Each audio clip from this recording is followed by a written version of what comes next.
Oh, what in the world? Huh. Give me a second, guys. I just realized that you can't see me. That's weird. Give me one quick second.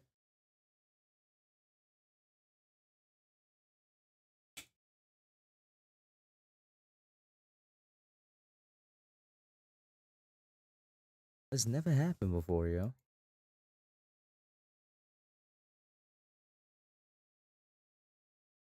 Bro, there's no way. Alright, let me see something. This is why working with StreamYard is difficult. For some reason, it's detecting my camera in the wrong app. But I don't have my camera app here anywhere. Huh. Do I have it somewhere here?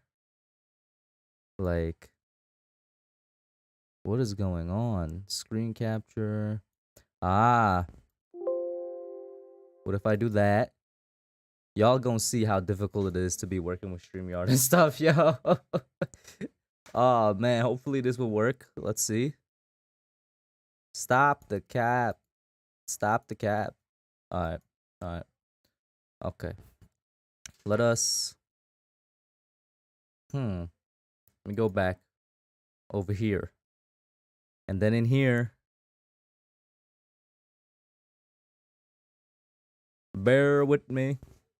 I don't know why I'm having these problems today all of a sudden. This is so weird. I gotta delete my webcam from every single scene, even the ones I'm not gonna be using tonight. So that's always nice. Let's see. Game day stream. I think I have it in here too. I gotta delete it from here. I mean, I could delete this. Cool, cool. Alright. Let me try this again. Bear with me. It's so weird. It's never done this before. Why? Why does it say it's still being used? Where else has it? There's some oh. That's where it was. Was it here too? Or here? Or here? Or here? Alright, alright. Okay, okay. Okay! We gonna run this back. We gonna run this back. Trust and believe we gonna run this back. Ooh. Okay. Oh my god. That looks quite terrible. I'm not gonna lie to y'all. For some reason, it's just like the lighting is way off. I hate that. That looks terrible. Anyway, it's what we got to deal with tonight, so...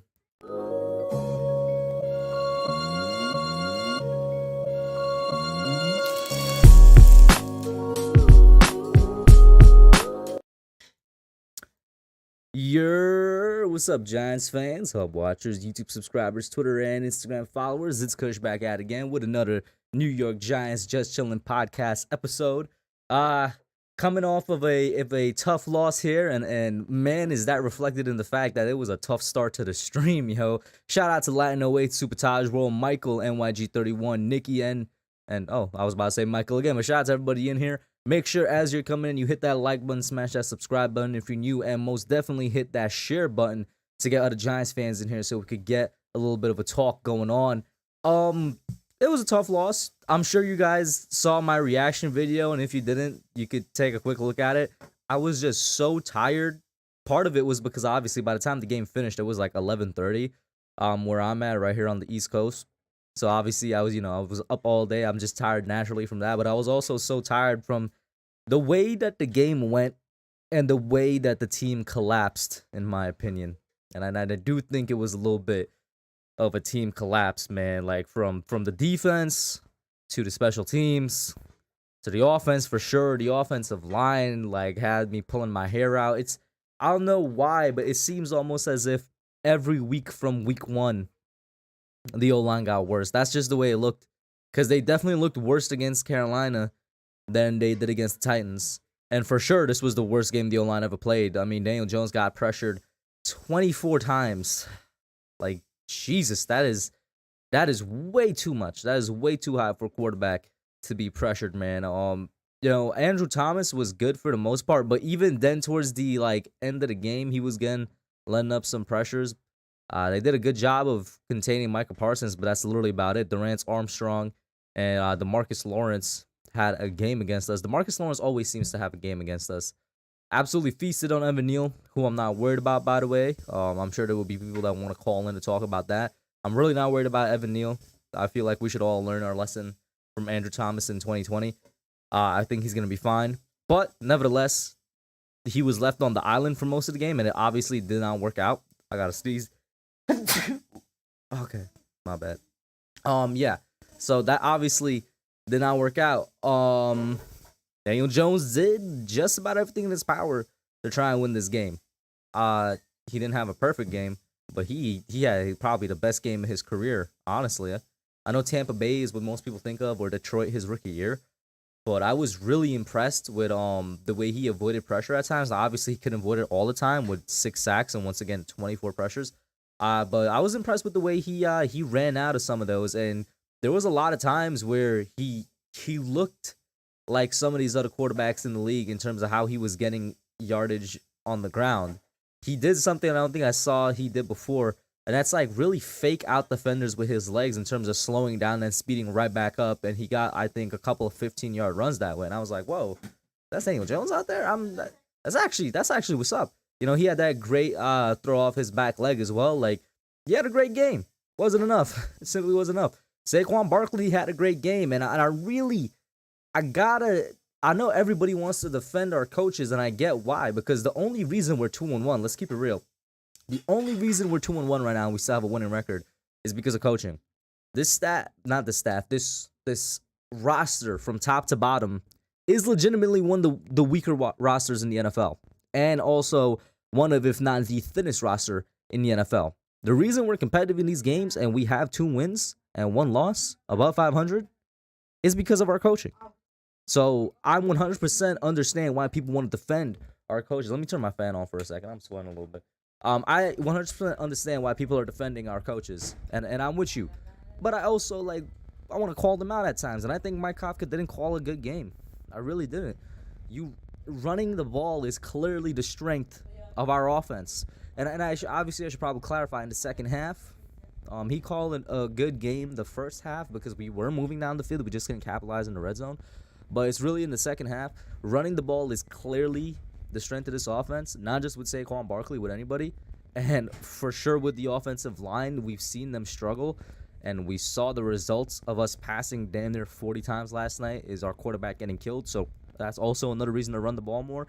But when you have Saquon Barkley, who you've seen through 3 weeks now, but through 2 weeks at that point, he's getting those dirty yards, as they call it, those hard yards, short yard situations. He's getting those yards, and eventually one is going to crack and break loose. We saw it happen week 1.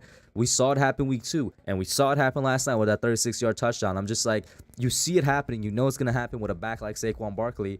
Continue to pound the rock. You know how many times we gave the ball to Saquon after his touchdown run? 2. That doesn't add up. You know what I mean? Especially when your quarterback's getting killed too. It's like run the ball more. And once again, I think it's the strength of this offense. You know what I mean? I got a question. I would love if somebody could actually come on and explain to me why the time management was so weird. Because going down towards the half, we kept all of our timeouts when I thought we probably should have used some to try and drive and potentially get some points. And then at the end of the game, we used up all of our timeouts when that's when we should have saved some.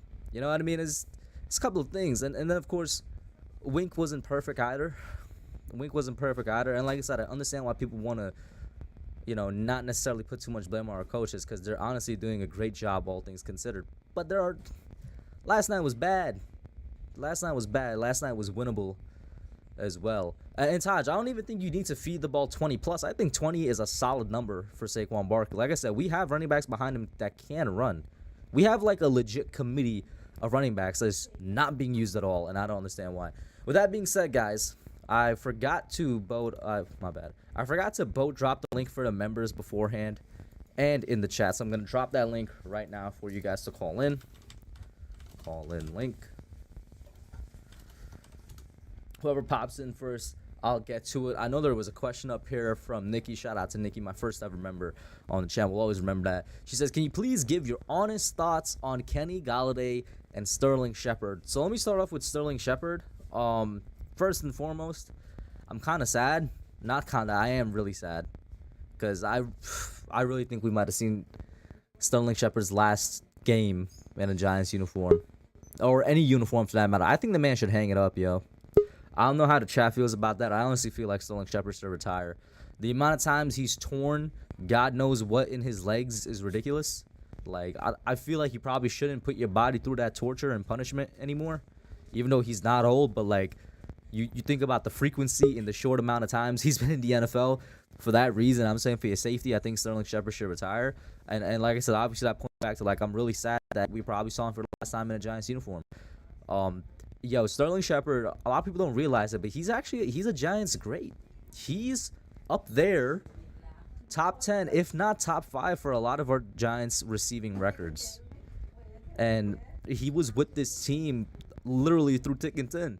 You know what I'm saying? His best year obviously was the rookie year with the Giants in terms of team wins, but he was with us for all these lean years, man, and I really wanted to see him be with us whenever it was that we started getting back to winning.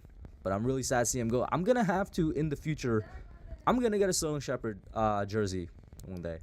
I don't have one right now. Probably should have got one of that instead of Blake Martinez, who's not on the team anymore.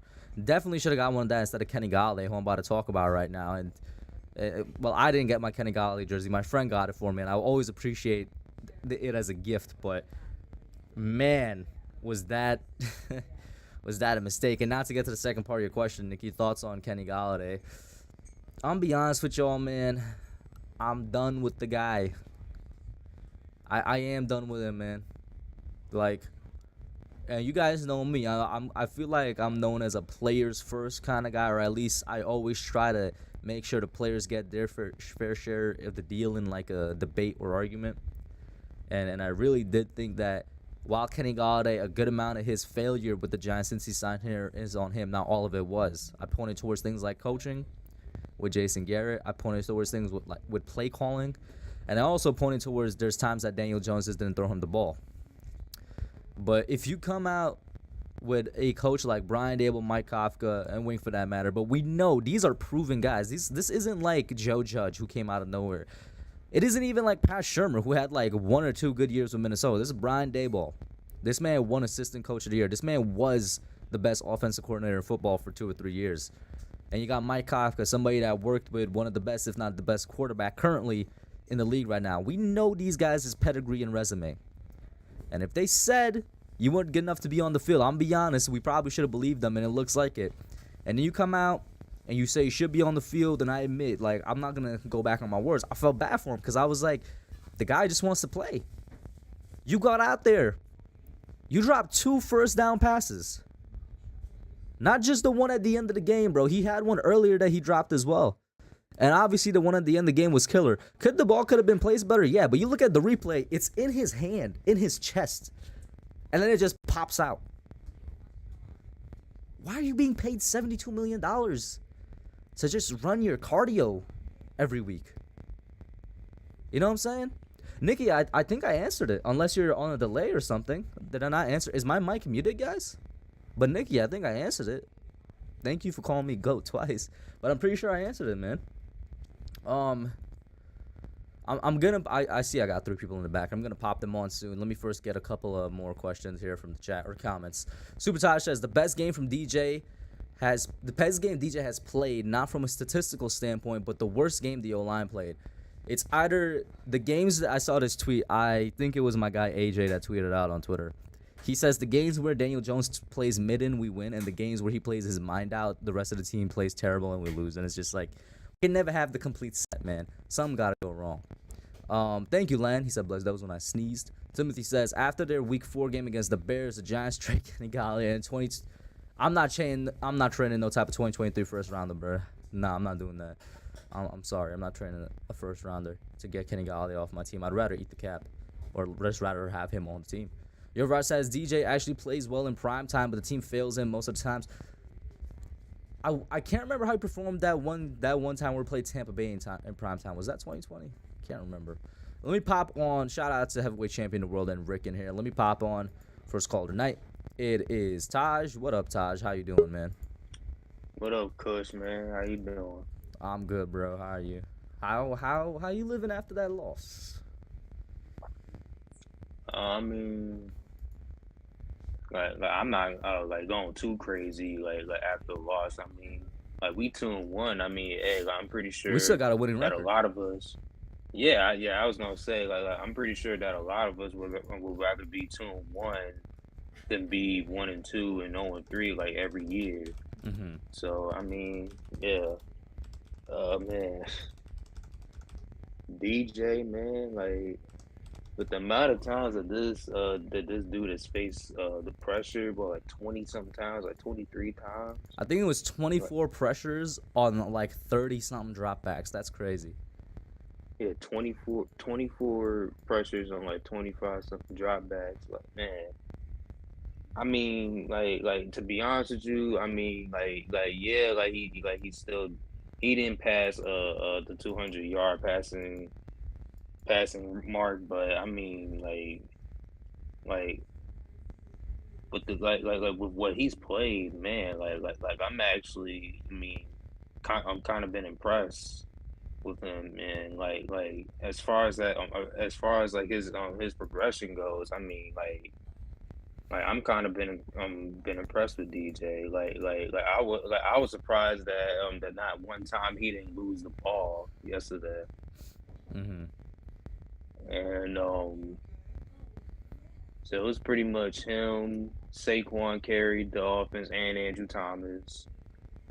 You know what I mean? I think Andrew Thomas, I think he's gonna be an all pro this year for Yeah. me. So like the I mean, rest he's of the playing at offensive an all-pro line. level. For those that don't know, he still is through week 3 graded as the highest grade offensive tackle in the league, and he was the highest graded player on the Giants in the week 3 loss. Yeah, He's solidified himself as an elite tackle without doubt. yeah, for real. Like this rest of the offensive line, I mean, Evan Neal, I still think Evan Neal gets a pass. I don't know why. I kind of see, like Evan Neal, get like a little bit of flack and stuff for him not performing well. I mean I get it, but he's a rookie though. Like he's still we all knew he was gonna have some growing pains. You mean we seen how he was in college. The techniques he had in Alabama just kind of wasn't gonna translate in the NFL. So he was gonna have some growing pains here and there. Mm-hmm. And then the interior line, I mean, man, I don't know. John Feliciano, I could kind of see why Buffalo fans didn't like him, and then they benched him. Yeah, I And mean, then listen, Nick Gates was better than John Feliciano, but I had at the beginning of us having Nick Gates there before I realized he was actually a relatively good center. What I hated is when fans of any football team, not just the Giants, they kind of overhype a center just because he has that like nasty fighting mentality where it's like he'll always protect the quarterback. I'm like, all centers are supposed to have that. It's not a special thing. So you see Feliciano, you know what I'm saying, he's defending his quarterback out there, he's starting up fights and whatnot.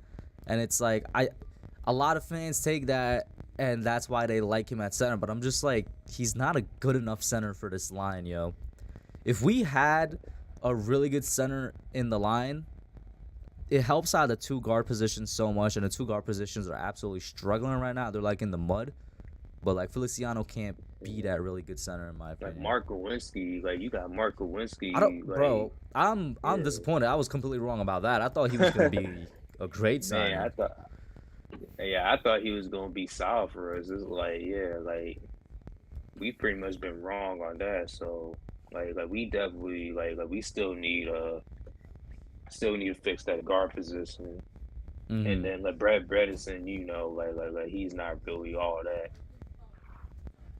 And now onto the receivers, man, the wide receivers, Kenny Golladay, man, Go ahead, bro. I mean, look, man, we was all happy with when we got him the first time, right? What like a year and a half ago, And and that was the last then time we've been happy with him. yeah, like it just like backfired like crazy. Like I really call Kenny Golladay the Albert Haynesworth of wide receivers. You're not wrong. You know, Nate Solder Yeah, is the Albert Haynesworth of left tackles. Kenny Golladay is the Albert Haynesworth of wide receivers, man.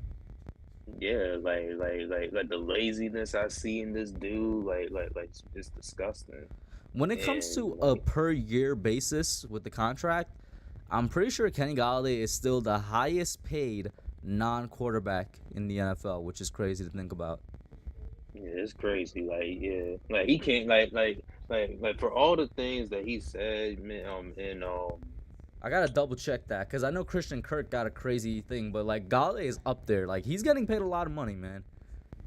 yeah, like for all the things that he said in that locker room, talking about that I should be playing regardless and stuff. I mean, like, hey, like he can't be saying shit no more now. Like he That's what can't I'm be saying saying, shit man. now. It's like, Like, how do you say that and then you come out and you put up the performance that you put up? I mean, I don't get it. like he's definitely gonna like regret himself, like just like signing here, like for real, like he's gonna regret that. And the best wide receiver that we've had is Richie James. Hmm. Like it's unbelievable. Like Richie James is like at best like a wide receiver 3 or 4, but he's really been a number one. Hmm. And David Sills, he don't- like David Sills don't belong like on the field like at all. Like like the amount of like hype that he had, man. Like for like what like a Let's few keep it real years. though. The only hype he had was from the Sills Army. I'm a. Yeah, I know. That's what I'm It was saying. only the people that like really really love David Sills in the Giants Nation for some reason. He's Yeah, the thing is, I feel bad just hating on our wide receiving core, even though it is one of the weakest wide receiving cores in the NFL, because they shouldn't be playing first team reps. Like our first team guys are either injured or just stealing money. You know what I'm saying? It's either Kenny Golladay where you're stealing money, or you're injured like Kadarius and Wandale. So we got our second or third string guys playing out there. So I feel bad saying that, but at the same time, I'm like, how are you, as a professional NFL wide receiver, not getting open? Like that is one of the major problems with our wide receivers. They just do not get open. bro. Me and you, Kush, like could be DBs, like in wherever team we can play for, and then we could put and then we play against the Giants against these receivers, and then we don't even got to do much. We Yeah, don't even got to do much against these receivers. Like you mean like none of these like receivers could be respected. yeah. Let me get this super chat real quick. Shout out to Ricky Ortiz. I appreciate it for $2 super chat. Oh, this is Nikki. He said Hub is the GOAT. I appreciate that. Thoughts on KG and Shep? It's Nikki. I already answered it earlier. I'll answer it again for sure. I mean, just gave me $2. Let me answer that real quick. Shepard, I said I'm really sad about him because I consider him a giant great in the sense that he's been with the team for what is it now, 6 to 7 seasons, I want to say, and he is Yeah, up there in terms of wide receiver records for the Giants with receptions and yards or whatnot. Also, I think we could all agree if Sterling Shepard just somehow stayed healthy throughout his career with the Giants, like I feel like he would have had a way more prolific career because he's been one of the best route runners in the NFL throughout that. It's just that he could never stay healthy. So I'm really sad about it. And I know one day, eventually, I am probably going to pick up Sterling Shepard jersey. I don't have one right now. I kind of regret it. I have a Kenny Golladay jersey, and, well, that's not looking too good. I have a Blake Martinez jersey, and that already wasn't exactly the best purchase. But, and I'm speaking as if I think Sterling Shepard, we saw the last of him, because I really do think we saw the last of him. I think for his own health, he should probably hang it up, but that's just me. Shout out to Authentic in the chat. What's up, bro? yeah, How I you think doing? so too. What Yeah. up, Authentic? Bro, the amount of Yeah, times he's torn tendons and stuff in like that short 6 to 7 year span is crazy. Like I don't destroy your body, you know what I mean? I think it would be great yeah, if he comes back as some type of assistant coach and eventually gets into yeah, coaching or something. exactly. And Yeah, we know the Giants, like the Giants, we see they take care of their own players like Carl Banks and Eli and stuff. So, even Victor Cruz has a gig with the Giants right now, Sean O'Hara. So, and Sterling Shepard has a great personality. So, even if he doesn't go into coaching, he could go into media, man. Young Shep, the young savage. I would love to see that happen. And then with KG, Nikki, like I said earlier, you guys know I'm a very kind of player-first person in the sense that I try to make the players have their fair shot when it comes to a debate or an argument on the channel. And I've done that with Kenny Golladay. I've said, he is responsible for his own failures since he signed with the Giants. But at the same time, the coaching wasn't helping him out, and Daniel Jones wasn't helping him out either. But after last night, it's just like, I don't know. My feelings are done with the situation almost. That's the only way I could put it. It's just like I'm tired of it at this point. At this point, I'm just like, I don't think he's in the future plans, so he's not necessarily too much of an important player to me. Go ahead, Taj. I saw someone said Shield should not be playing ahead of Darius Slayton. Yeah, I agree. I mean, I'm not even They're like gonna that be big of a forced fan to of involve Slayton like Darius that Slayton either. now. But They're huh? definitely gonna be. I said they're gonna be forced to involve Darius Slayton now. Oh hell yeah, yeah, most definitely. I mean, he's like really our best like receiver that can take the top off the defense. Like he could take the top off the defense and he's a solid receiver, man. Like I just don't know why they just don't use him. Mm-hmm. I don't get it. Shout out to Afghanistan. He says, Shep, I wish the best. Golladay, if I never saw him again, it would be too soon. Never wanted him to begin with, and I hate the fact that he's here making tons of money while doing absolutely nothing. The Giants, by the way, guys, I think have the second highest paid wide receiver core in the NFL. Just think about that for a second. Because right now we have one of the worst wide receiving cores in the NFL. At least in terms of production. I mean, it's kind of sad, man. But Taj, let me get your last thought before I pop you out and get NYG31 in here. Let's go Giants. Let's go 3-1. Heard you. I mean, it's a winnable game, but definitely we can't be taking it lightly after the Dallas loss. There's a lot of things to fix. There's a lot of things to fix. Yeah, let's take one game at a time. Yeah. Thank you for calling in, bro. All right. Next up, we got NYG31. What's up, man? How you doing? I'm doing fine, man. I mean, I have a lot on my mind right now. I was about to make a video about it, and then I was on Entertainers live before. I gave him a super chat and all that stuff, and then I was saying like the offensive line didn't play with heart, and I knew they didn't play with heart because the way Daniel Jones was pressured, it was crazy. He was sacked what 7 times last night? Was it 7? I thought it was 6. Either way, it was too much. It was They too was much, and then it blitzing was it. 24 pressures on top of that. Yeah, they were blitzing the A, the B, the C gap. Mark Kowinski, he didn't even Yo, try to pass block, man. I am disappointed with the Glowinski signing so far. I'm not gonna lie to y'all. I thought he was gonna be really good, man. I thought that right guard position was gonna be solidified for the next couple of years. It's not looking too good so far. Yeah, it's not. And John Feliciano, he been sucking for the last 2 games, the Carolina game and this game particularly.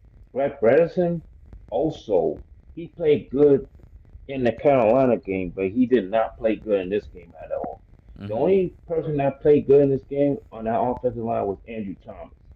And Evan Neal, I'm gonna give him a little slack, but I'm not gonna give him 2 slacks because he should have tried harder, even when he got helped by David Belger on that block against Michael Parsons. You know I'll what s- times Michael Parsons pressured Daniel Jones that last night? the A market. lot. I'll say this though, with Evan Neal, obviously, I'm sure you'd agree. We all think he's gonna be fine in the long term. So I don't know Mhm. why there's still Giants fans out there that say he's a bust after 3 games. That's ridiculous.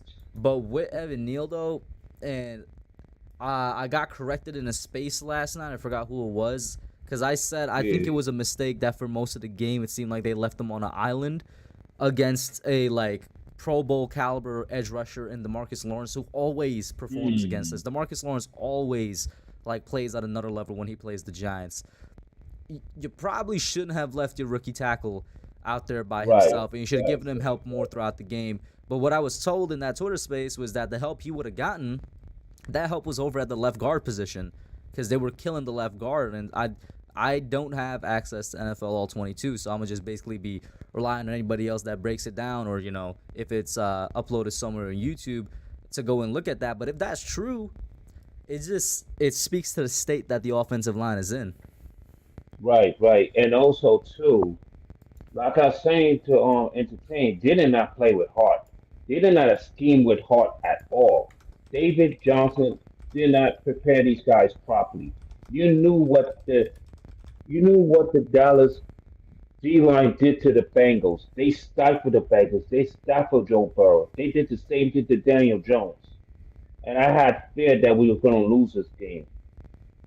But we could have been down by 2 touchdowns if CeeDee Lamb had not dropped the ball. Mm-hmm. I'm just saying. But to me, I'm also disappointed with the secondary too because I thought the secondary would have played hard like they did in 2 games. They didn't play hard at all. Wick Montedale tried his best to scheme different plays and stuff like that, but I mean their plays did not execute at all. The only D line that played very well is Dexter Lawrence And because he we was stopping the noticed. run. I feel like all Giants fans now see how much Leonard Williams means to this defense. I hope. Right, I hope so. right. And and I'm like, okay, Drew Ward or whatever, he was passing into the starting lineup playing D tackle. I expect more from him. He did not even stop the run, not even once. Not even once. That's what was doing all the dirty work. I mean, I heard Aziz play well, but I mean, he Would did would hit Aziz a and lot. Kayvon for that matter? Aziz Hmm. obviously had the better game in my opinion, but they both, like Kayvon for the entire game was kind of a non-factor, which was a little bit of a Yeah, surprise. But if we think about it in preseason, he didn't make too much noise in preseason either. Aziz was no, in the first half having a good game. What it looked like to me for both of them, missing those 3 games took an effect because I don't know if they're in game shape. They were definitely on some sort of right, snap count, and maybe they got right. tired as the game went on because Hmm. after Dallas, I guess, adjusted, they were both just not noticeable. Our pass rush in general wasn't noticeable in the second half. No, it wasn't. And nobody was stuffing the run at all. No one was stuffing Zeke in the backfield, not even Pollard. They would run over us like crazy. Like what, 206 yards or 210 yards on the ground against us? I'm like, come on. How you give up that type of run? They Mm-hmm. didn't do it against Carolina. They didn't do it against the Tennessee Titans. They stopped those two. How you can't stop Zeke? I don't get it. It doesn't matter if Leonard Williams is not in the lineup. You're supposed to try hard to stuff the running back in the backfield, make him uncomfortable. They wasn't even uncomfortable But last night. that's the thing, though. They were NYG comfortable. 31. When Leo is out, we just don't have the talent behind. I said it earlier in the show where it's like we're already one of the weaker rosters in the NFL that this coaching staff I feel like is trying to work miracles with, but we're also really thin, especially defensive Right, line.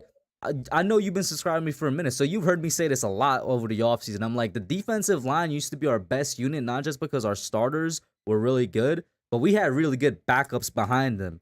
You know what I'm saying? right, right, BJ Hill right, is no longer here. right. Austin Johnson is no longer here. He's with the Chargers and he's doing great with them. We don't have the depth behind it. Go ahead, MIG 31. I just gotta take this phone call real quick. Like I'm saying, man. All right. I'm like I'm saying, man. Um, well, I lost my thoughts there, but our D line should play better than this because it's ridiculous not to play this caliber against the Cowboys, man. It's ridiculous. Give up 207 yards on the ground, ridiculous. I don't even know how much we give up in the air, but we give up a lot of yards in the air, and the secondary should do a lot better. I mean, Wick Mondale tried his best to scheme, but The play is not execute.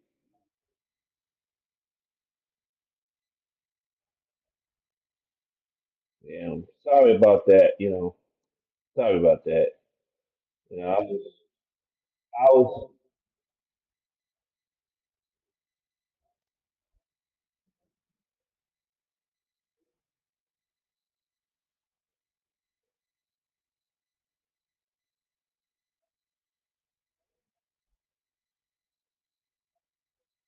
Hmm. Thank you, Authentic, for letting me know I was muted. I'll just repeat that. I was like, it was my boss. He's a great sports fan as well. He says what's up to everybody. He was one of the reasons I was able to go to Giants training camp and the Giants what's it called, Fan Fest. He's also a huge Knicks fan, and we about to go to the Knicks home opener too. Like he's a really cool sports fan. So uh, that just want to put that out there. He's a really cool dude. Go ahead, NYG31. If you could just let me know what you said while I was gone.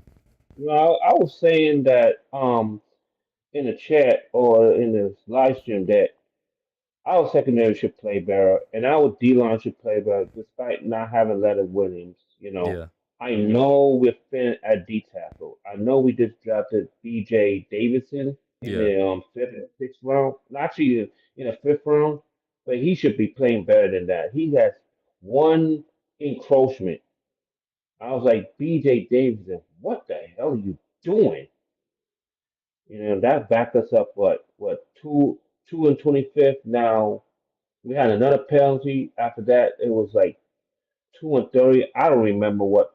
I mean, I don't remember if it was second down, third down. I don't remember what downs, but we were backed up like crazy. yeah. Yeah, Let me get and then Dallas, and the thing too is, Hub, yeah. Dallas have more penalties than the Giants do, and how we still Dallas lose. looked more undisciplined than us for most of the game. Yeah, Exactly, and how we lose. I don't get it. the offensive line, man. I know. That's really what it comes back to. Let me get this super chat real quick. Shout out to Tudo showing up in the chat. I always appreciate the support from the Italian dude. He says massive salute to Kush and Hub Nation and for all diehard Giants fans in America. Slap all stinky boys losers out and the cowards all day. Tudo, I hope your team is doing well, man. I saw that comment you left on my video the other day. I responded to you. Go ahead though, 31. Yeah, like I'm saying, I mean, the offensive line should block better. I mean, Mark Carisi, even though he's the worst pass blocker in the league, he should at least be average as pass blocking. That's it. That's all I'm saying. Just play with heart. Pass Mm, blocking, hand placement. If you do that, they'll be happy. Even if you lost by three last night, I'll still be happy. I'll still be proud because the team played hard. They play with heart. They play with hunger. I don't think this team played with hunger last night. That's just my what do opinion. you think? What did you think about the play calling throughout the game? The play calling was good, but I mean, except for 116 second. I mean, second quarter. You try to. I think what you try to go for it, fourth down something, and didn't work, and then the thing that you should have punted in that quarter. Hmm. That was just a weird play called by Brian Dable. Well, it was Mike Other than Kafka. that, Mike Kafka called a very good game. It's just that the players did not execute. Oh, let me tell you one more thing about Kenny Golladay. Hmm. The guy is lazy. He cries too much, and he cried last year that he didn't get no touches either. And then he did the same thing in this game like he did the other game. I don't remember what other game he did. He did last year, but he did the same thing in the other game, not catching the ball, and then he's crying for playing time. I mean, it's ridiculous. Hmm. I don't think the guy practiced hard at all. I'm like what I said earlier with the Kenny Golladay situation. I'm just kind of like I'm tired of it. I'm kind of at my wits end, and we all Yeah, know he's not in the long term future plan. So it's like I don't necessarily care too much for the player anymore. If it's like it's very Right, clear that he's not in the long term future plans, you know what I mean? In terms of Mike right. Kafka, I'll disagree a little bit. I think the offensive play calling should have been better. I thought we should have run the ball a lot more. You know, Mm, Saquon Barkley only got 2 designed runs after that touchdown run, and it's like you see him consistently break for one after he gets these 3 yard runs. Like he won't always get 4 or 5 yards, but we saw last night. You keep pounding it, he's gonna find a crease or he's gonna right, make a crease happen. And I'm just like, why didn't we right, do it more after that touchdown? That was the only touchdown we had right, all night. You know what I mean? right, right, Let me right, get some right. comments from Yes. the chat here. Nova Nebula says defense laid a dud. Extremely, this O line is trash. Uh, Forget Golladay and R.I.P. to Shepard. He's not dead now, but prayers up to Shep is what I'll Well, say. One of my favorite Giants of all time. Broke my heart to see him go out like that. I agree, man. I'm telling y'all, I'm gonna get a Sterling Shepard jersey one day, man. He is a Giants great in terms of the wide receiver position, in my opinion. right, right. I agree with you too. And the shirt I want to get is Andrew Thomas, man, because Mm-hmm. he played his butt up.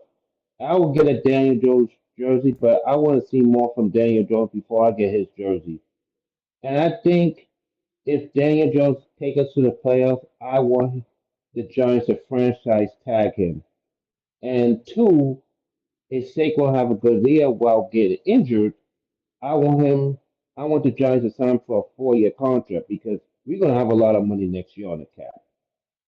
We have I to think sign that our money is own I free think that agents. money is lessened because remember Joe Shane pushed money back this offseason. I could check right now. Giants cap space 2023. Let's see. In 2023, and remember Galladay is still on the books. Oh The yeah. cap space that we're projected to have is not really that much. It's like 56 million. So Oh if we do man. both of the players you want us to do, that's not going to leave us with much. And I honestly think this is the offseason you get Thomas back. His third season, you get him back now before the market goes up even more and he, has a potentially even better season next year. So I would love to re-sign Andrew Thomas this offseason as well. Like, there's not too much money to work. We're in a really tight spot. We are. Right, right, right, right. And we have to save that money, for future Giants players too, if they are free agents too. Mm-hmm. So, you know. I mean, I want Daniel Jones back. Like I said, if Daniel Jones make it to the playoffs, I want the Giants to franchise tag him, Mm-hmm. because they pick up Saquon Barkley's option, which is good. But I want Saquon Barkley to come back. But if we can't get him on the right price, then we just got to drop a running back next year's draft too, probably in the fifth or sixth round. We'll see. We'll see what they do. It's a very tricky situation for Joe Shane to like basically Yeah, manage right now. thanks to Dave Especially Gettleman because like for the him. Galladay situation obviously doesn't help. But Right. we have a lot of money also to Adoree Jackson, who I think deserves his contract with the way he's been playing. And Leonard Oh Williams, yeah. who once again I think he's deserving of his contract as well. We see the effect when Oh he's yeah. out. So it's gonna be a Oh tough yeah. situation. But NYG31, let me Should get your we last thought. Go ahead, man. Let me get your last thought before I pop should in the next we caller. should we get another should we get another D tackle in next year's draft too I to think so. create Yeah, more depth? in the later rounds or mid rounds, yeah, I think we need that depth. And one more thing, my final thoughts. Just play hard. Even though you're weak in different positions, just play hard. Just Hmm. create a good atmosphere so everybody could play with you because you play with heart, you play with dignity, and you play with hunger. That's all. Go Giants, and I'll see you around, Hub. Hey, man, thank you for calling in NYG31. Have a good night, bro. You too. Before I pop in Mike Green, the next caller, let me read some more of these comments right here. Marcus Gilmore says, that was the first time I was at a home Giants game. The crowd was loud. We had white Giants gear on with the white towels. Just got home. Damn, man, that was a tough loss. Marcus, you were there. If you're still in the chat, let me know. Did the crowd keep its energy throughout all 4 quarters? I know they were super loud in like the first half, but I feel like it might have died out as time went on. But it was great to see that the whiteout was a success. I'm with Authentic. He tweeted out on Twitter, and I was like, I feel like most Giants fans are with this because we all have this thought in the back of our minds. We need to retire the white jerseys. They look clean. I like them. I have one of Saquon, but we never win in them. We never, ever, ever win in the white jerseys. We need to retire the white jerseys. It's a curse. All right? Getting like an actual color rush. I'm not opposed to, instead of a whiteout, like a blackout, bro. If there's like some type of like black alternative uniform we could have, you know what I'm saying? Blue obviously is one out there. I know a lot of people didn't like the red uniforms. I wouldn't be opposed if we got a modernized version of red uniforms, but the white jerseys just need to go. That's all I'm gonna say. They need to go. Next comment up, let's see here. Tudo says, Authentic had a great show earlier today, breakdown of yesterday's game, play-by-play, explanation, all the problems, and giving all the solutions how to fix the trenches. I'm going to have to take a look at a replay of that. Was too busy today to actually catch it. Giants overreaction, so make sure y'all check that out as well. Richard Romanoff, what's up, man? How you doing? He says, I watched the Giants for 66 years.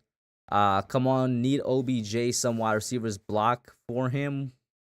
One last night. Got nobody wide receiver. You watch the game. I'm gonna be honest with you. I think I know what you're saying, and I agree with it.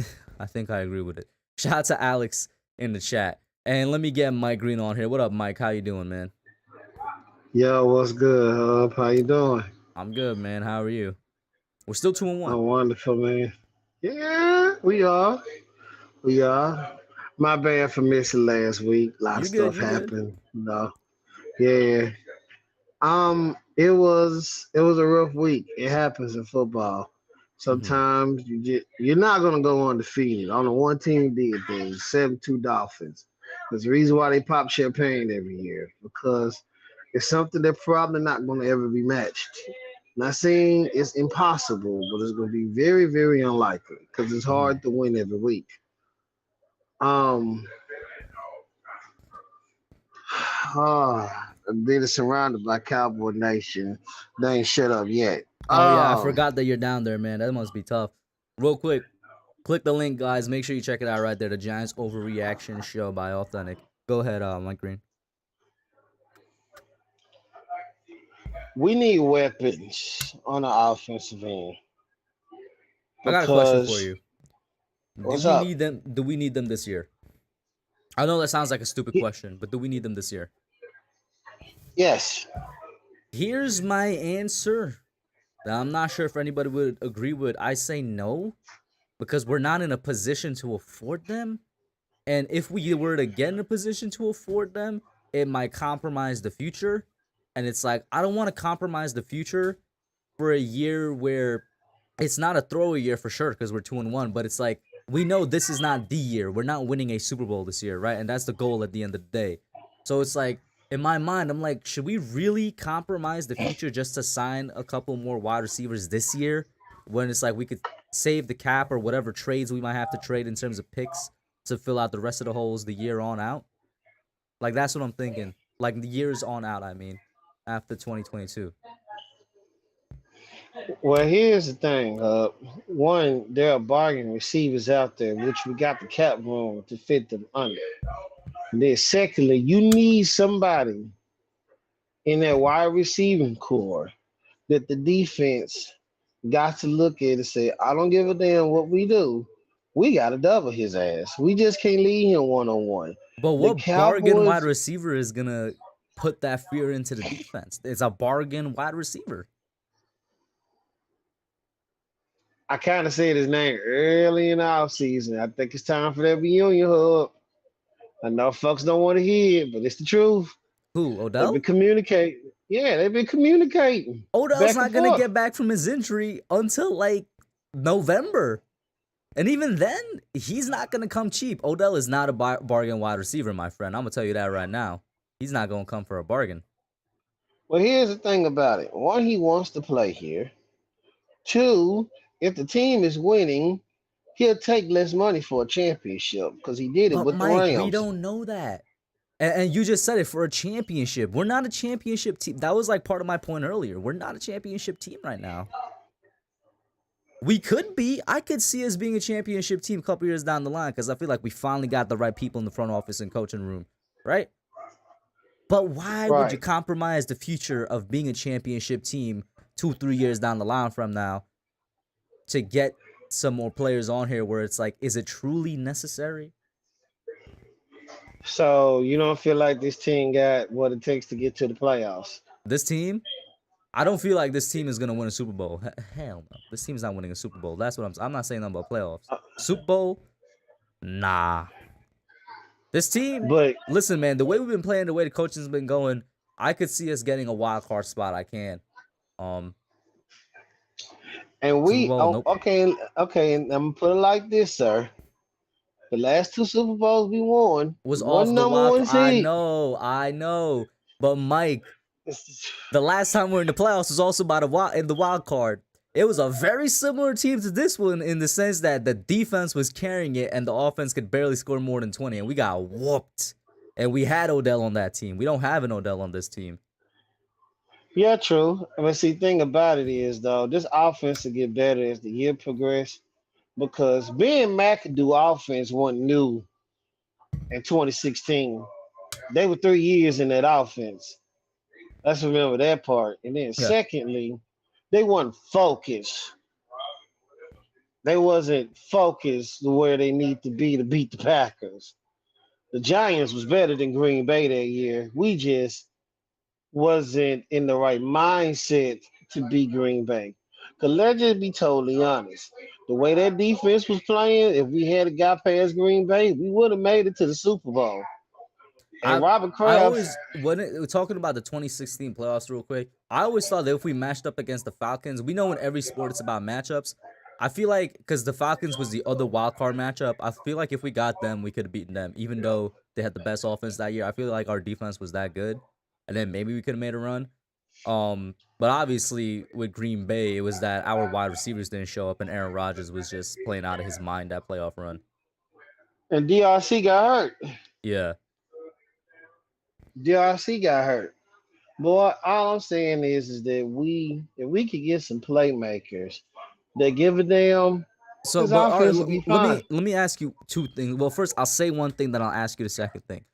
From the first point you made in the sentence you just said was that the offense was going to get better, right?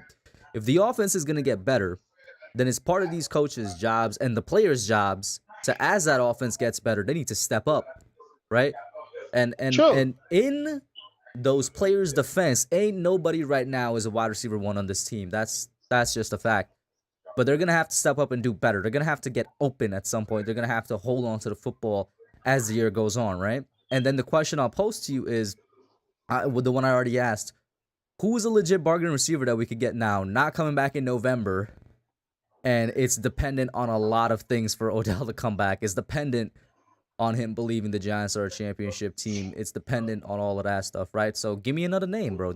I don't think there's a bargain receiver out there that's gonna do that. Maybe T.Y. Hilton. I don't know. T.Y. ain't hurt. He got hurt. Isn't he coming off an injury? Like, he got hurt last year, right? I don't think so. He was banged up, but he ain't coming off no season-ending injury, nothing like that. He just up there. Yeah. Got a little older. But you're still not gonna leave T.Y. Hilton just one-on-one like that if you know he can still do this one thing called run. I will be completely honest with you. I'm going to need the chat to educate me on this because I didn't look at T.Y. last year, so I can't say if I know he can still run like that. If anybody in the chat can let me know. Shout out to Authentic. He says, I'm with you. Yeah, I'm just really into that mindset right now with the wide receiving core. Afghanistan says, we lost to Green Bay in the regular season as well as the postseason. That is true. Green Bay did beat us that regular season. Nova says T.Y. is washed and will cost too much. Did you get to watch T.Y. play last year, Mike? A little bit. I watched him. My uncle's a diehard Colts fan. He better than what we got now. That's on the fit. You'll take T.Y. Hilton over David Stills. I promise you that. You know who I'll take over David Sills? That I'm surprised I'm saying this, but at this point I'm like, you need the man on the field because of his skill. Darius Slayton. Put Darius Slayton on the field, and I feel like they're gonna be in a position where they're forced to put Darius Slayton on the field because we kind of have no receivers left right now. You know what? No, not to cut you off, Hub. I'm just at this point. Why are we here? What you mean? We have a man that's making 18, 19 million dollars No, a 72. goddamn Let's call year. it $72 million. That's what it is. Why are we having wide receiver questions when you have one of the top paid wide receivers in the league, supposedly?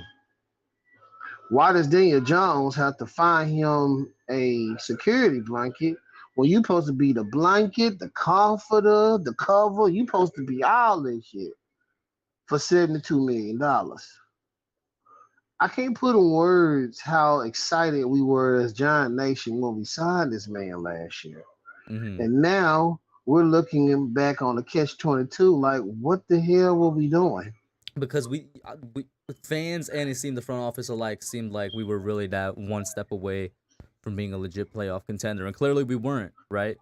Clearly we were I mean, not. no, I mean, I understand why the old regime did what they Oh no, no, did. no! I get you. Because I was gonna go and make a point and also say it's the same way right now. We're 2-1, but I don't know if we're a clear cut playoff team. I don't know if next year we're a clear cut playoff team. That's why I said 2 to 3 years from now, maybe we can be a playoff team. I'm gonna read this comment here from Bookend Tackles that I kind of resonate with, where he's like, "This is still a rebuild year at the end of the day, and we need competent football. If we make the playoffs, that's awesome.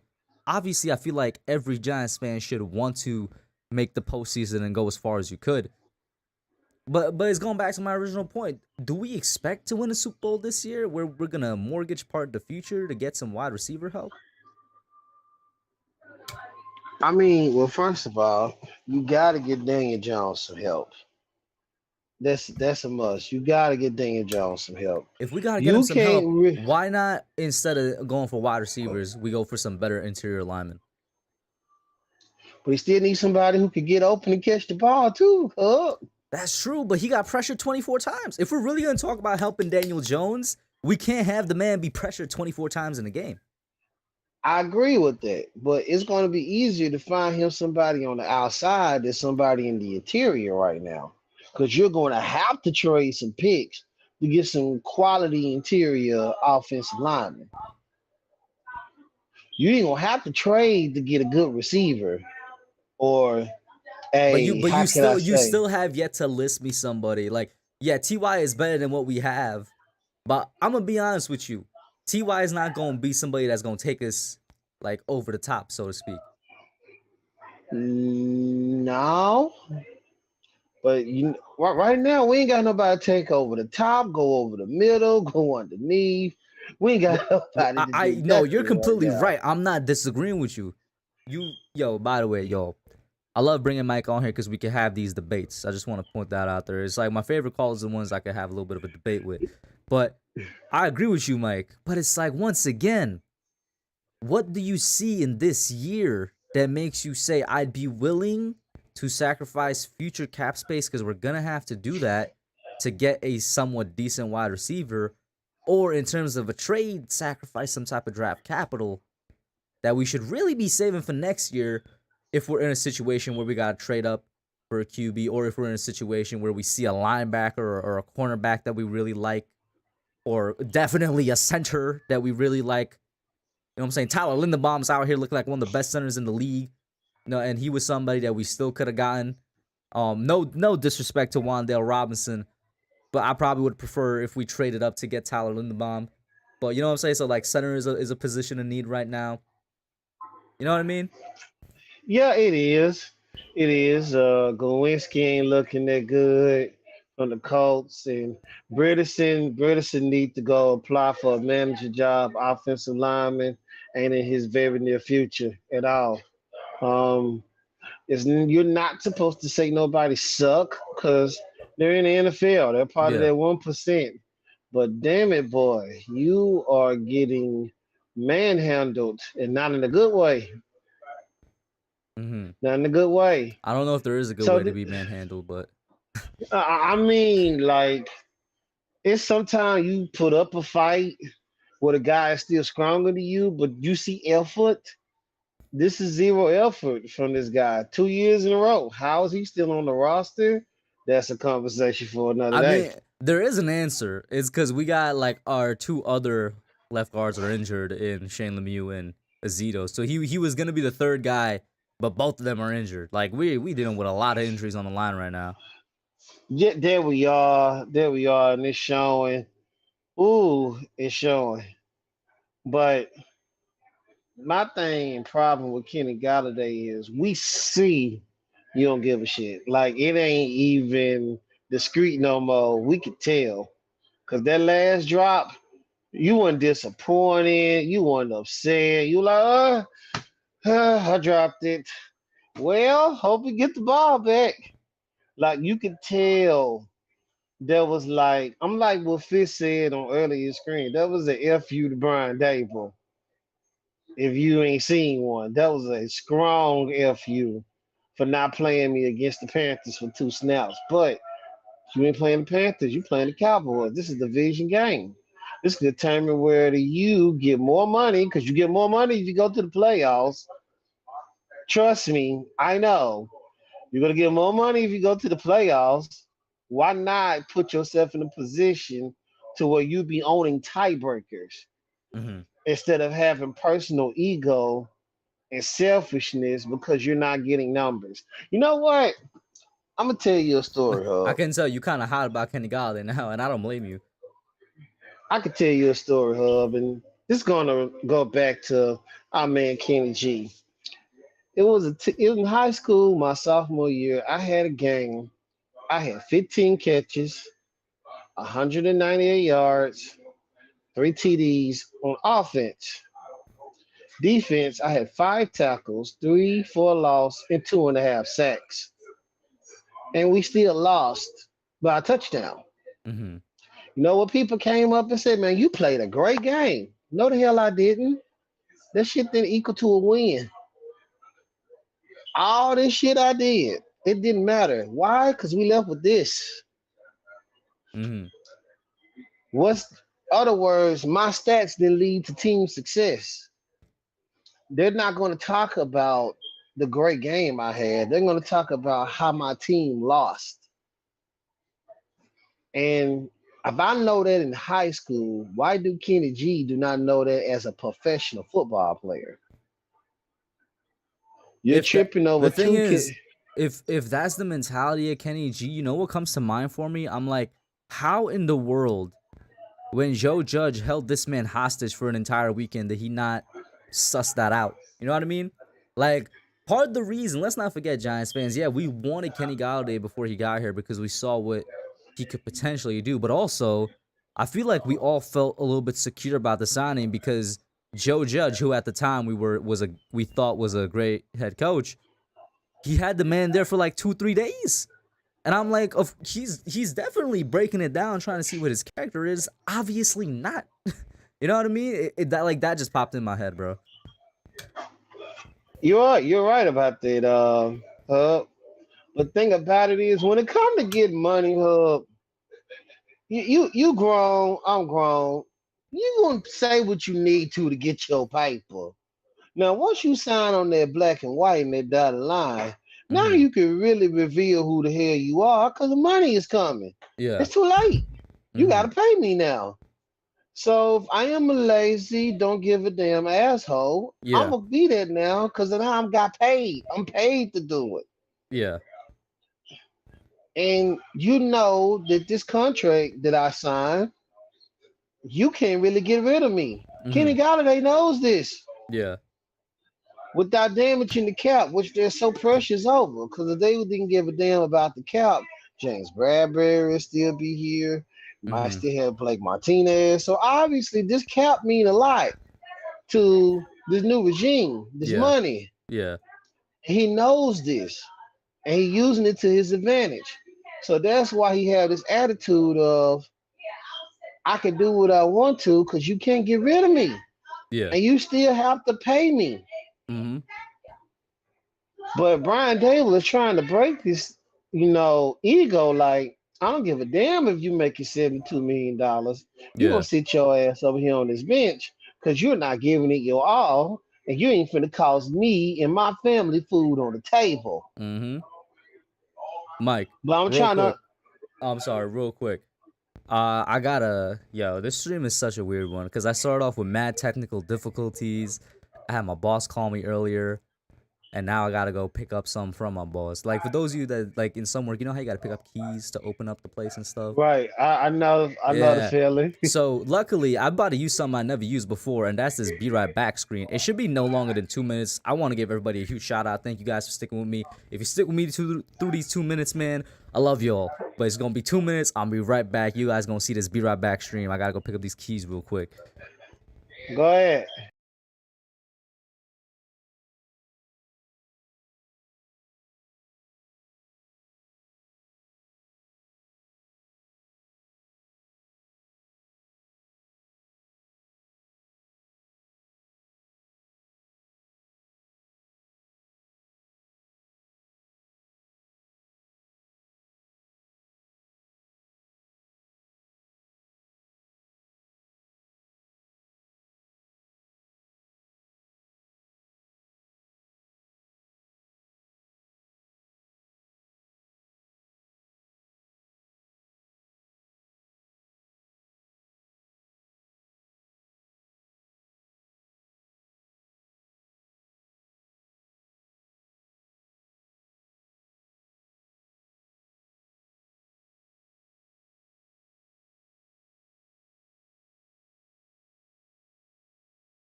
Wild night, huh?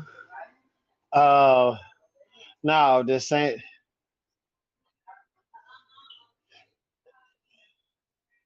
right. Well, no, I was just saying that Kenny Golladay cares about his numbers more than he cares about the team's success.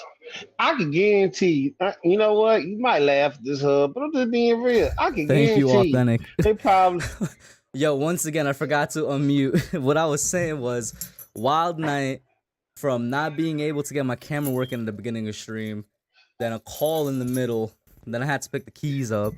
And usually, like, some of that stuff, it would happen, like, when I don't have any type of streams going on. But, like, you know, it's just work be like that sometimes. Like, it doesn't always line up with your schedule. no, it does not. Mm-hmm. But nah, what I was saying was is that man cared more about his stats than team success. I can imagine somebody in the locker room be like, "Hey man, Kenny, we 2-0. You know what I'm saying? We turning things in the right direction, but we gonna be doing good things this year." And Mm-hmm. Kenny got a response. Daniel Jones that throw me that corner out. Like, wait, that's what you worried about? But Daniel scored the touchdown. Bellinger. Yep. We scored. We executed the drive. And you mad you didn't get the ball? Really? They ain't gonna put it out there. But teammates see this. Mm-hmm. Teammates know when you giving your all and when You you know what's being funny? salty. They in a what's the word? In a non-obvious way, I think it was after the week 1 game, I think it was Sterling Shepard or it might have been another receiver that basically came out and supported Brian Dable the way he's handling the wide receiver core. Because, you know, from week 1, reporters have been asking the question, why isn't Golladay out there? Why isn't he getting snaps? And Shepard was like, Coach means, I'm paraphrasing here, I don't remember exactly. Coach, referring to Brian Dable, means what he preaches. You got to earn the spot, you know, basically got to put in the practice and reps. So I agree with you. Teammates know. And I don't necessarily think they're on his side just going off of that quote. I should be out there regardless. Mm-hmm. You know what? I know that I didn't get a chance to display my God given talent to y'all because God had other plans. Get in shape, bro. You gonna be hitting that field better than some of the receivers we got, bro. But what I'm saying is, I would have never said nothing like that to Eli Manning. Like, hey man, you know, Martellus Bennett ain't the only tight end over here. Give me the ball. If we're winning, I don't give a damn how many catches and yards I got. Because at the end of the day, the W is what matters. It's Mm-hmm. team success. Larry Fitzgerald is one of the greatest receivers we ever known. He was on a lot of losing teams. That's true. He was. And Let me Quan ask you. Bolden. Oh, go ahead. Finish. Anquan Bolden is And Quan underrated. Bolden. He's underrated. Underrated, right. But he got on the Super Bowl championship team and almost went back to back if it wasn't for Richard Sherman and Malcolm Smith. 2013 49ers. When they tipped the ball in the end zone for the game winning pick. And the Niners had to went to this Super Bowl, they would have beat Denver. Because Denver couldn't handle a good defense. Yeah. They were just as physical as Seattle. So they would That beat Niners Denver. defense is gonna be forgotten because they didn't get the job done in the end. But that Niners defense was ferocious. It's already kind of being forgotten. But yeah, it's weird. To make a parallel that any basketball fans will understand, you had 2 young teams in the West, NFC West that is, for football in the Niners and Seahawks that were kind of coming up. It was the Niners that kind of made more noise first and established themselves as a great defense first. Then the Seahawks Legion of Boom kind of came and like not only took that shine away from them, but like I said, accomplished more than them. Same thing with the Western Conference in basketball in the early 2010s. Also West, like I mentioned, but you had a young Oklahoma City Thunder team with some stars on it that a lot of people think we're going to win a championship. KD, James Harden, Russell Westbrook. The team out the West that was the young up and coming team out the West that ended up winning was the Warriors. You know what I'm saying? Because they got there. It's just a weird comparison that came to my mind. I called them the Justice League. They had everybody. They did, yeah. only person they didn't have in the starting lineup was Jesus Christ. I mean, I'm just saying, they had Yeah. everybody. But Mike, let me get your last thoughts. I got John up next. Or John, I remember him saying that a lot of people put that French accent on it. I got John up next. Let me get your last thoughts, man. Hey man, it was a rough loss. It sucks. We will beat the trash on Thanksgiving. Don't worry, we'll get our revenge in November. It's cool. Right now, let's focus on these Bears. They say bear down, let's down their asses in MetLife Stadium. That's Mm-hmm. simple. Hey, man. Hopefully we do, and it would be great to do it on Thanksgiving in their own stadium, yo. Thank you for calling as usual, Exactly. Mike. A great turkey day. Mm-hmm. Have a good Peace. one, bro. Next up, we got John. What up, man? How you doing, bro? Nothing much, Hub. Nothing much. You? I'm good, bro. What's happening? How's it going? I am sad right now. I am truly sad. We should have won. I am just. I Mm-hmm. just don't know anymore. I think I'm done with this team. I'm truly done.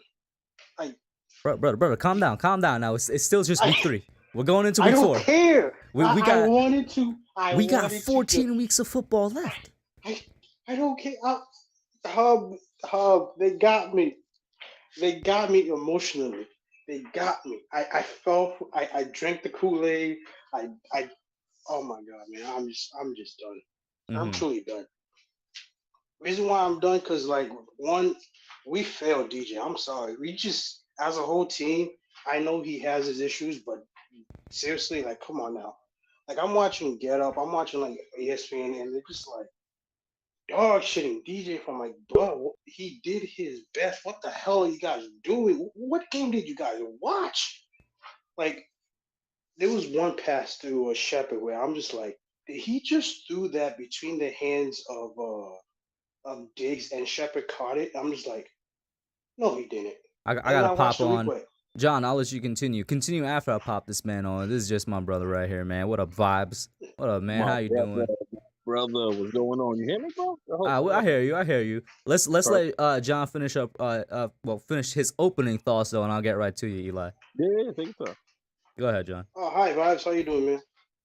Peace, my brother. What's going on? I'm emotionally destroyed. It's all right, man. But It'll get better, brother. It'll get better. I'm here to talk. I know. Sunday I'll probably be back. It's just that game just took everything out of me. Mm-hmm.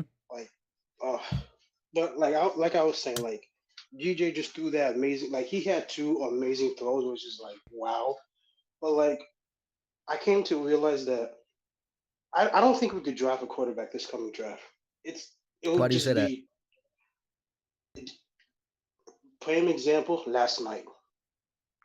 Like I don't think a young quarterback can survive on this team with no wide receivers or whatsoever. Interior offensive linemen just being literally moved, ran over, just abused. And it's just like, I really don't think a young quarterback is just, this team is not ready for a young quarterback. I feel like we'd be doing the same thing. I agree we with the DJ. sentiment that if he were to come into the exact situation we had last night, it was not gonna work out good. But along with drafting a new QB, you gotta expect that we're gonna draft either a center or Nick Gates is gonna be back. I would still hope we draft a center. I would like to go younger, and that we draft another weapon because it looks like KG's going out the door, and we really don't know what's going on with Kadarius Toney.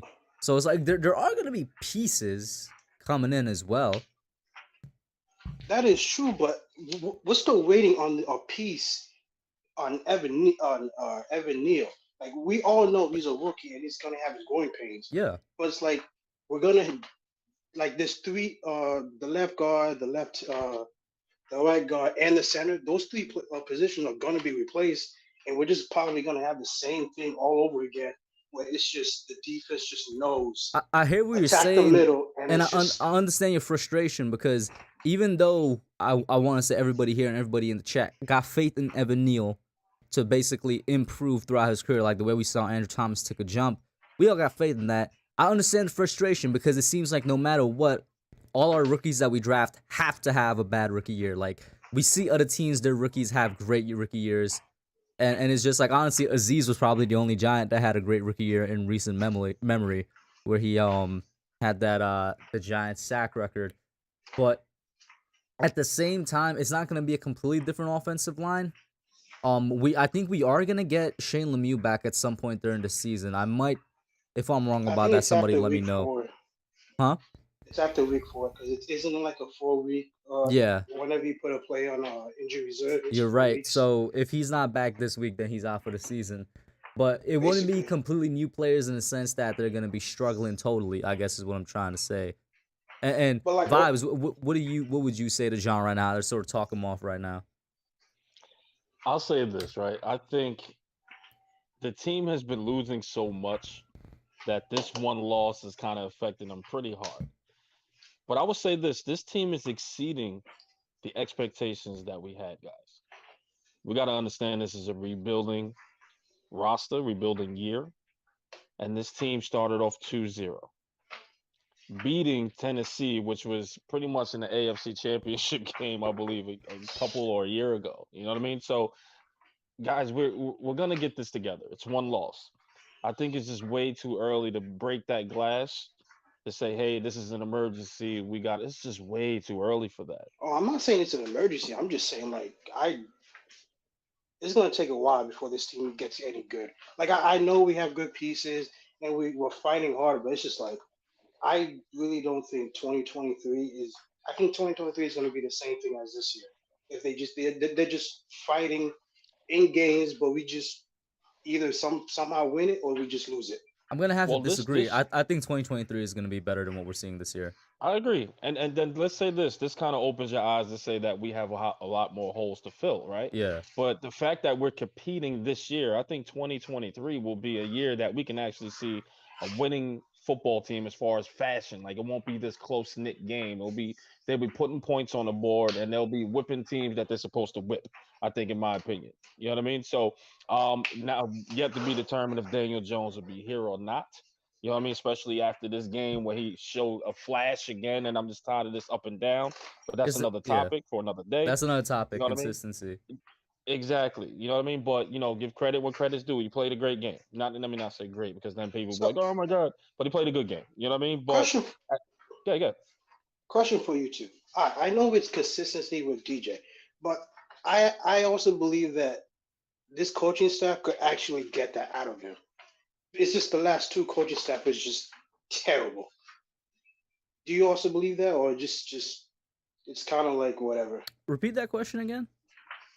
Like the problem with DJ is really consistency, and I feel like the last two coaching staff failed him on that. I feel like this coaching staff could get it out of him, but it's just kind of we just have to wait until the rest of the season to see if he's back or not. There's some points in the question I agree with. Consistency is a problem with DJ. I'll say not the problem. He still has a lot of problems, but consistency is one of the main ones. I do agree with the last coaching staff especially. I don't think did him any favors. And obviously he's in a Derek Carr X situation where he's having a lot of different coordinators in as many years. And I also agree with the part that if there is any coaching staff I think that could get the best out of him, it's this one. However, as I've said multiple times, DJ's clock is running out, and it's not even necessarily his fault. Like, it's just time to move on from that quarterback because the rookie deal, where you actually have a cheap quarterback, is going to be up. And we are strapped for cap space right now. Go ahead, Bubs. No, I totally agree with everything you said. You know what I mean? We just can't devote any more time into that quarterback position, meaning Daniel Jones. We just can't. And as far as the coaching staff, I think they're getting the most that they can out of them. And and I hate to say this, but there's still some issues there. And again, it's way too soon to figure this out. You know what I mean? But the time is ran out for Daniel Jones. The coaching staff is doing what they got to do schematically to make sure he succeeds in this offense. Because again, this guy was getting killed out there, and he didn't turn the ball over until David Sills fell.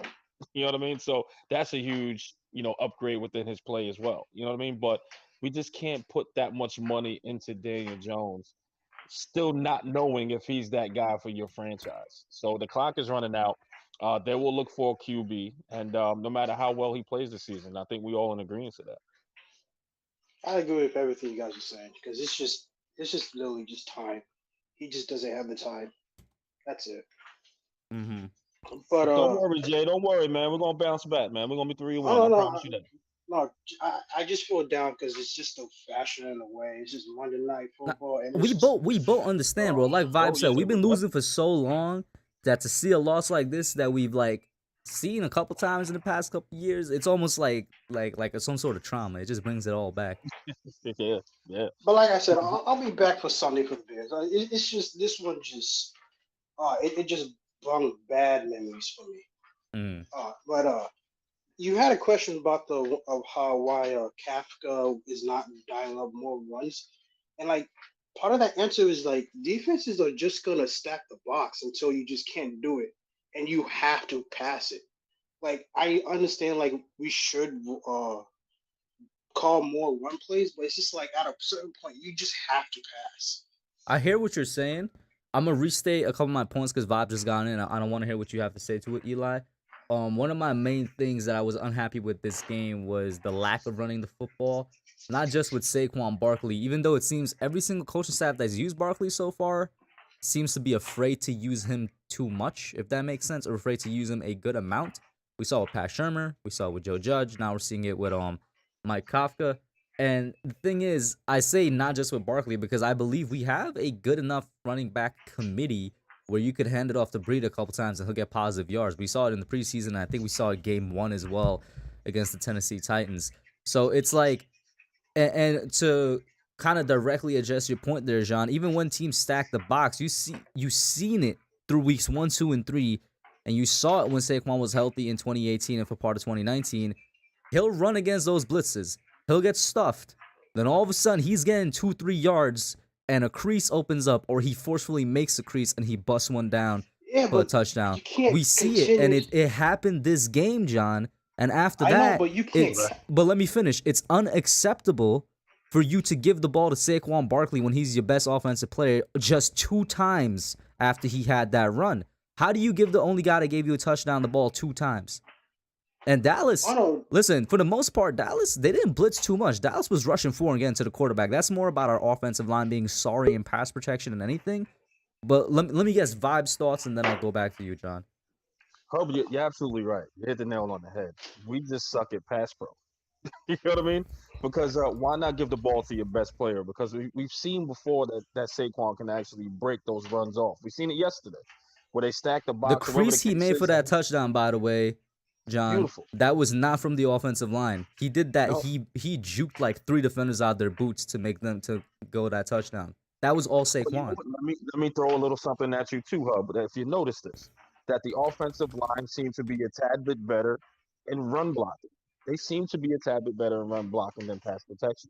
So why not cater to where their strengths are at that point and let The them go strength out of and this run block? offense, like I said, the strength of this offense, I said this earlier, is also in the run game. We are a better running Correct. team than passing team right now. Correct. So I would say put the ball in your playmaker's hands and Saquon Barkley. Even and Give and John, one Breeder last in there point. too, if anything. Exactly. And one last point, John, before I go back to you. Even though they stack the box, every team we've played so far, Saquon is still second in the league in rushing. Like, Crazy. that's crazy to think about. Crazy. He's still Mhm. second in the NFL in rushing right now. Like once again, I agree with everything you guys are saying, but my only problem is one, he's only doing that between the first 3 weeks. I feel like add 7 more games and let's see if he's still #1 in rushing. That's just one. But at some point, you just like teams are just gonna be like, screw this. We have no wide receivers or whatsoever that could threaten going deep, and they're just gonna just stack the box and be like, let's stop Saquon and stop DJ from running, and then let's see what happens. And then that's it. I don't want to say the same point over and over again because I feel like I already like answered that point just now when it's like even when they stack the box, you keep pounding the rock, you see he has that success. But I'll bring up another point for you. One of my problems also with the Giants through the first 3 weeks is like the way they've used play action in the sense that they call play action too much and they call play action like so much that I feel like teams are not going to be faked out by it because we don't run the ball enough. That's another thing. If you're not going to run the ball enough to actually establish that run game, your play action is going to fail. I feel like we've called play action more in last night's game than we actually ran the football. So there's 1 point for you. To help the passing game, you need to establish that run game.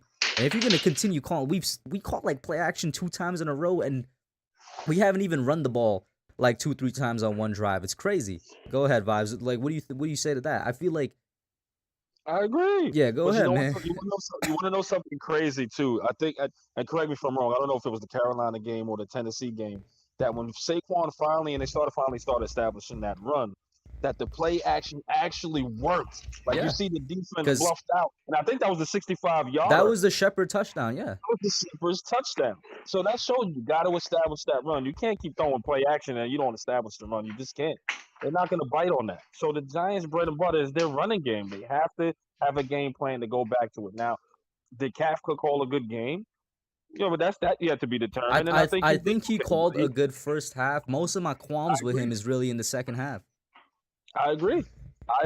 You know what I mean? So you just got to give your playmaker the ball, man. And as much as Daniel Jones can do, is after they put a QB spy on him, it was done for. The receivers got to step up after that point. So I kind of see where Jay's coming from too, and what question you're trying to ask. Where if you stack the box or play a QB spy, then it's going to stop the rush. Yes, those receivers have to step up. Just I don't know if I answered your question with that thing, Jay. No, like you did, but it's just like I don't know if this is going to be reliable enough for a one-side season. That's I guess that's my one-side point. Mhm. I know Saquon is going to get his numbers. I know I know that this team bread and butter is running the ball, but I just have no idea is this reliable for a whole entire season. It's been done. I don't want to sit here and tell you that it hasn't been done. It's been done. Where a team can actually rely on running, like like a Christian McCaffrey or like a Derrick Henry, those type of guys they rely on those runs. So it can be obtainable. It's just you got to find that balance. To answer that. Yeah, John, let me get your last thoughts though before you pop out, man. We're whooping the shit out of the Bears. I'm sorry. After what happened last night, I'm sorry if I curse, but no, you're good. We are just if we lose to the Bears, oh my. Oh, I can't think about this. I actually might. Oh, no. But we're whooping the Bears, okay, man? We're just whooping the Bears. Mm-hmm. Hey, man. All right, have a good one, John. Nice Thank you for calling in, bro. I appreciate it. Stay there, brother. Oh, my bad. I cut you out early, but peace, bro. Vibes. All right, bro. Let me get your thoughts now, man. You been sitting there for the past couple minutes just being a co-host, low-key. Go ahead. No, listen, man. No, it's your show, baby. I'm just here visiting. You know how it goes, brother. Mm-hmm. But no, listen, the overall game, yeah, you could be upset. I think the reason why this one stings for most people is because it's the Dallas Cowboys. It's a divisional foe, and we know the history and the rivalry that comes with it. So I think this one stings because we legitimately had a shot to actually win this game. But to be honest with you, this offense just can't find a rhythm just yet without Saquon Barkley.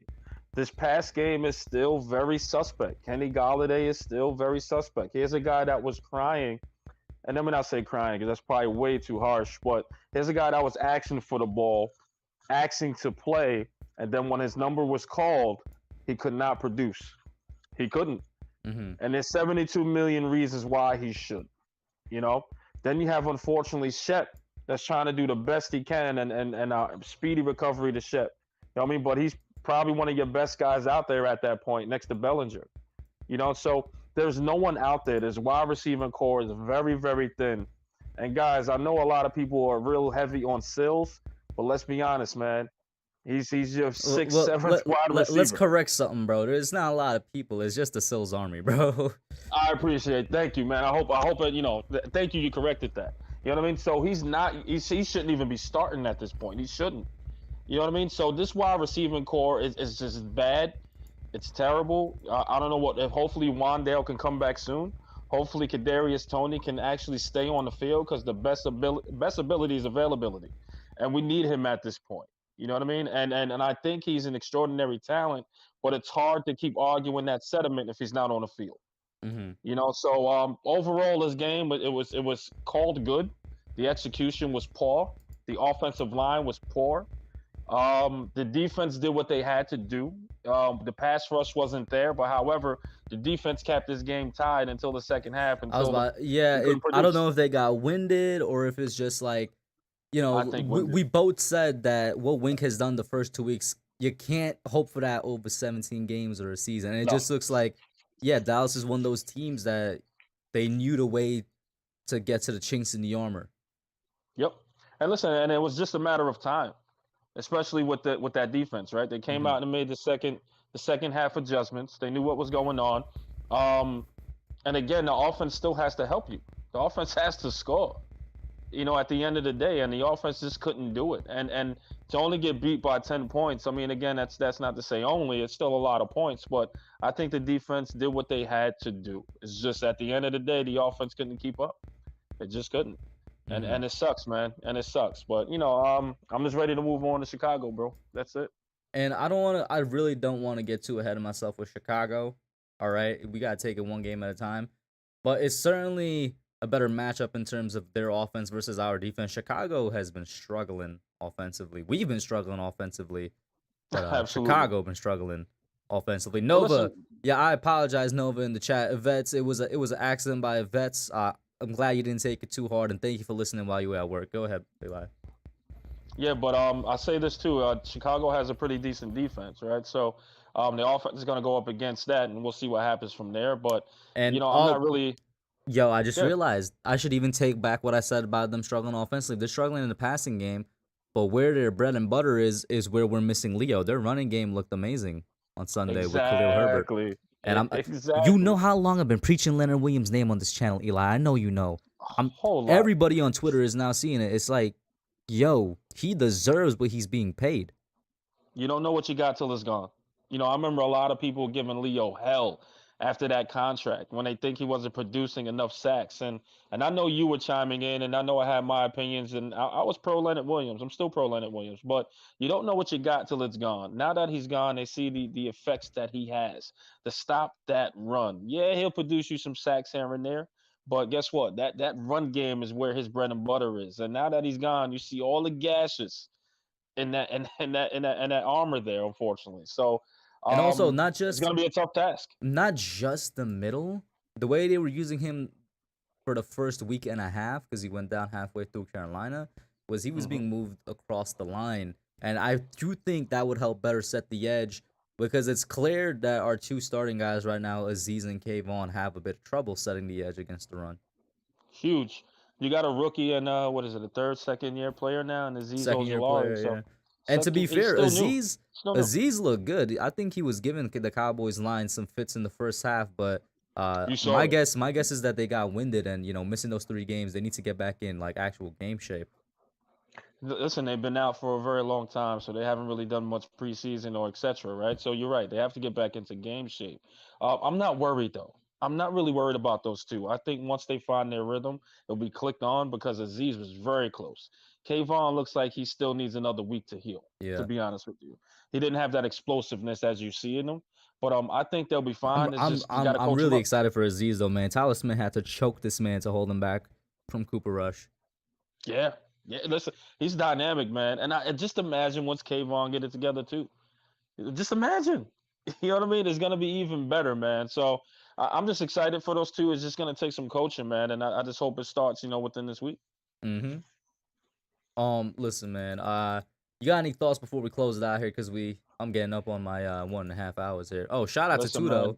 Tudo, last minute super chat. I appreciate it, man. Shout out for the $5. He says, Kush, the missing piece last night was Leo to put pressure on the cowards. They were going toe to toe until they got chunk plays and their confidence and momentum. You're right. Not just run blocking, but of course, yeah, Leonard Williams, he'd be getting pressure on there as well. You know, honorable mention, shout out to Dexter Lawrence. He did all he could on the defensive line last night, but it's just one guy. Go ahead, though, Vibes. Listen, man. Here's my final thoughts, man. To everyone that is feeling down, to everyone that feels like, in lack of a better word, this is the end. This is just the beginning. This is week 4 coming up, guys. This team is exceeding expectations. and still in a rebuild, and they're playing pretty decent ball. And hopefully, with time, as it shows in some cases, that it will improve. Let's just give it time. Take one game at a time, and let's not get ahead of ourselves because we was all saying 4-0. I was one of them too, thinking like this team might go 4-0. But let's be realistic here at the same time, and let's take it one game, man. But it's not the end of the world, guys. That's pretty much it. Mm-hmm. I want to give a big shout out to everybody that was in here tonight. I know it's tough, man. We didn't even have a chance to have our therapy sessions, but it was late, bro. It was like It was 11:30 by the late, time the bro. game was done. You guys saw my video. I yo. didn't do any type of editing. I just uploaded the raw MP4 file, man. I was so tired. Let me tell you this, man. As far as therapy sessions, my Sundays are probably gonna be a little shot, but guys, Kush is gonna be hosting it along with Pest, and I'll pop in.